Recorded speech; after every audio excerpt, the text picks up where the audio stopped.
I spent much of the next day in a sense of hyper-alertness. My eyes peeled for even the slightest glimpse of a pair of bright green demon devil eyes or a black tail.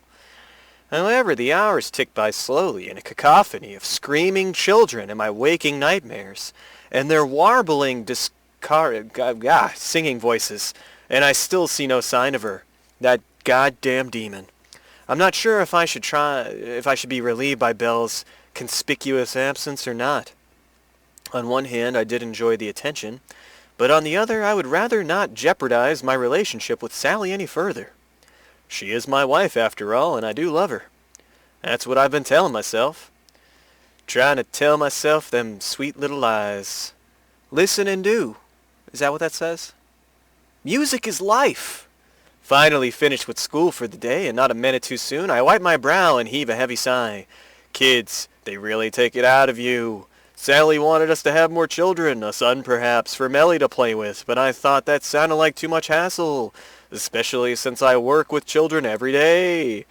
People might romantically think about children as perfect angels, still images from blurry Victorian photographs with big eyes and curly hair and cherubic smiles. I, however, know otherwise.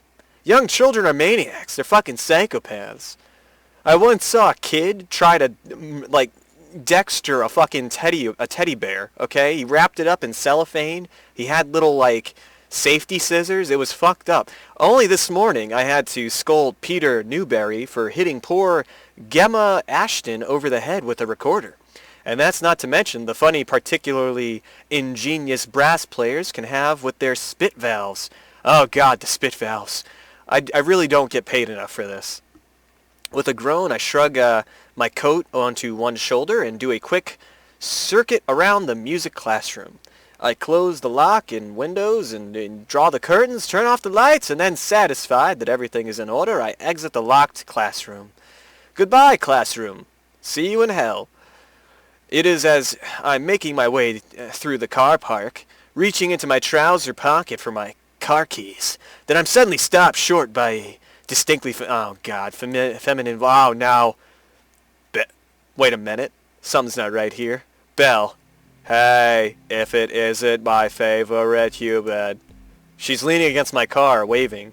She's wearing that school uniform again, the one she donned during her surprise visit yesterday's lunchtime. Her dark hair flutters in the breeze. Her white limbs stand out alarmingly against my car. Hey yourself. What are you doing here? Isn't it obvious? I was waiting for you. Don't you think it might look a tad suspicious a schoolgirl from St. Catherine's loitering around my car like this? Are you trying to get the FBI called over here? Oh, yeah. I did get a few funny glances, but I just told them I fucked the teacher. Oh, you did you? Yup. There was a lot of conversation about fucking teachers. There was this woman who had a face like a trout. Her skin was gray, and her eyes were squinty, and all close together like this. Belle pulls a face, pursing her lips and making her eyes bug out until it looks like she's wearing a Halloween mask. I laugh despite myself. If there's one thing I like, it's a girl who knows how to poke fun at herself. She gets bonus points for being so pretty to begin with. I take it you had a run-in with the eminent and esteemed headmistress then. Oh, and I take it from your tone you don't like her very much. Not particularly, no. I don't think she likes me very much either, so, I walk over to my car and unlock it. The keys jingle-jangle in my hand, like spurs. Did she say anything to you, like, I'm fired or something? She was like, what are you doing hanging around here? Do you have any business with our school? And what did you say? I almost dread to think. Well, I believe honesty is the best policy, so I told the truth. What a pure girl you are. What exactly did you say? Indeed, I said, yes, I do have business with your school. I'm waiting for Mr. Hawkins, the music teacher. You see, I'm his teenage sex slave, and we're going to do all kinds of exciting things together, tee hee hee. I snap my head upwards, moving so fast I get a crick in my neck. I really hope for both our sakes you had enough sense not to say that. It isn't true anyways. And why the tee hee hee, fucking devil? No, I didn't say really all that, obviously. I was just checking to see if you were paying attention. Oh, I was paying attention. I was just putting some stuff in the boot. In the boot? Yeah, but I don't like it. I'm here now, so you should pay attention to me. It's rude to talk to a lady and not even look at her face, you know? I know, I'm really sorry. Sally says the same thing all the time. I deposit a box full of sheet music in the back of the car and straighten up, closing the boot with the dull thud, the boot. So, what do you really say? I'm all ears. Speaking of ears, where are your ears? I said I was one of your piano students and I had a lesson with you after school. Is that an acceptable ruse? I suppose it's acceptable. It might seem a little suspicious though.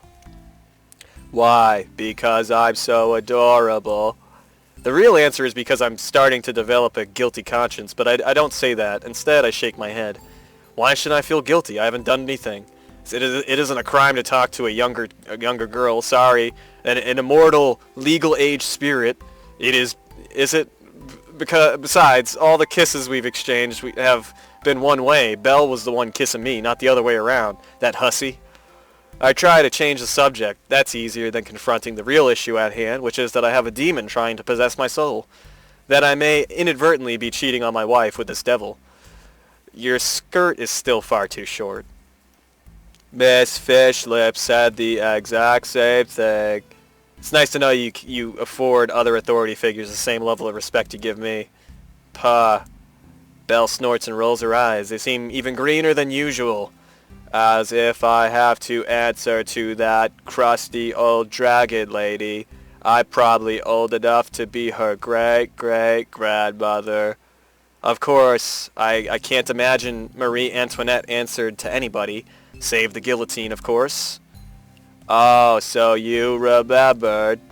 How could I help but remember my fevered dreams? It isn't every day you hallucinate a cat girl who claims to be a reincarnation of a famous historical figure. A famous historical figure who got her head lopped off, no less. So now that we've established you were waiting for me, I want to know the reason why. What are you planning? Planning? Why, Mr. Hawkins, you wooed me. You make it sound as though there's something sinister afoot, like I was going to abduct you or something. I think there might be, given you're involved. I still don't even know who you are, not really. How cruel. I didn't come here to haunt you, if that's what you're implying. I came here because I missed you. Oh, you did? That's right. It feels like it's been so long. I saw you yesterday, Belle. That's right. Yesterday. That was a whole 24 hours ago. I was so bored and lonely, I thought I was going to die. It's rabbits that die from loneliness, not cats, Belle. Same difference.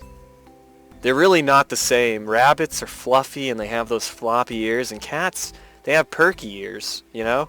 Whatever. Weren't you thinking about me as well? I turned my head to one side, trying to avoid Belle's gaze. It's true, I was thinking about Belle. How could I not?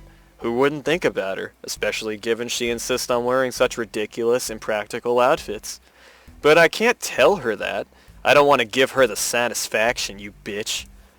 Honestly, no. Didn't think about you all day, Belle. Had a very busy day, which doesn't leave much time for mooning over schoolgirls, especially demon catgirl schoolgirls. Tee-hee-hee, liar. I'm not. I'm dead serious, like a carcass. Yeah, you are. I could see it in your cold, dead eyes. Damn, I must be more transparent than I thought. Anyway, since I went to the trouble of coming to see you, shall we get going? Going where? On a date, of course. Excuse me? Of course. She says it like it's the most natural thing in the world.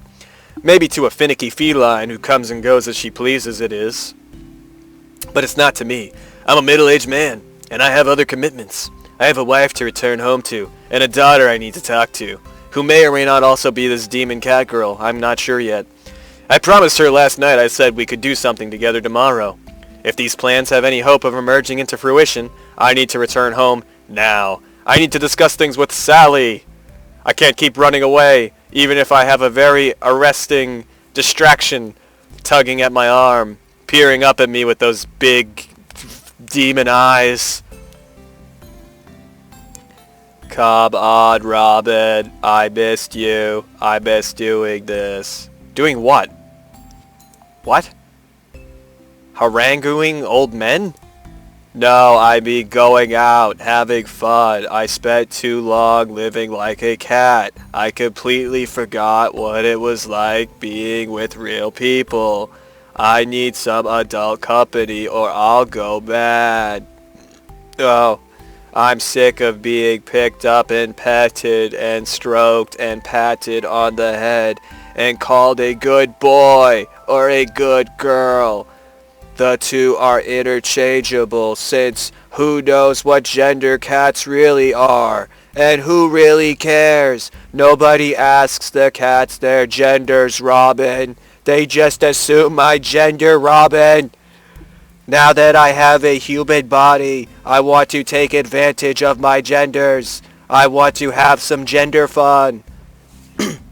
Alright, can't you do that on your own? Like, with yourself? I could, but that would be boring. Isn't it far more enjoyable to spend time with a person you like? I wince and resolve wavering. Why am I so weak-willed? Why am I such a weak man? Melly can languish away in her room like a tower princess for months, and I'll happily ignore it. But this one girl who's still a virtual stranger starts tugging at my arm and putting on the theatrics, and I'm already lost. I wonder what that says about where my loyalties lie. I think it says, though I'm not a professional psychologist like John Fowler, that I'm an asshole. Is that the correct medical terminology? Being an asshole? But it'll look suspicious, an old man like me hanging around with a young girl who's definitely legal aged. It's fine. I'll say that I'm your trophy trophy wife. Where do spirits pick up such phrases? Hey. Well, maybe not. That might be a bit too much. You could just pretend I'm your daughter or something. It'll be fine. It'll be fine, Robin. I swallow. All of a sudden, my throat feels dry and dirty. That's a very kind offer, but I already have a daughter, and she's currently not trying to fuck me. I know you do, but it's not like you spend any time with her, is it? Well, that's... Belle's grip around my arm tightens. Though her body is slender and willowy, she's unnaturally strong. I feel like my side is being squeezed by a vice, stomping up the blood circulation through my right arm. She's trying to take my right arm. You can think of it as a test run for the real thing. Okay, never mind. We're talking about something completely different. Just imagine that I'm Belly and we're out having a gay old time. Alright, you're talking about something else. Sorry, I thought you were talking about something else there. Never mind. Nobody says that anymore, okay? It has other implications, alright? It's the 21st century, Belle. Now, let's not split hairs. Let's just go and enjoy ourselves. Am I going with her? Did I not get a choice? I didn't want to go with her. I can't deny that Belle's offer sounds tempting, not as a test run for spending time with my real daughter, but because Belle is an amusing person and I enjoy her company. I've probably had more fun with her these last few days than I have in the last 3 months combined. Well, that's wrong though, isn't it? Belle isn't my daughter. Melly is. And I did promise. I said I'd try to spend more time with her. You should just go hang out with your daughter. I wish I didn't feel so conflicted. I wish I wasn't so weak-willed. I already know what I'm going to say before the words come out of my mouth. Don't go hang out with this fucking Belle. God damn it. I don't want to hang out with this cat. Oh!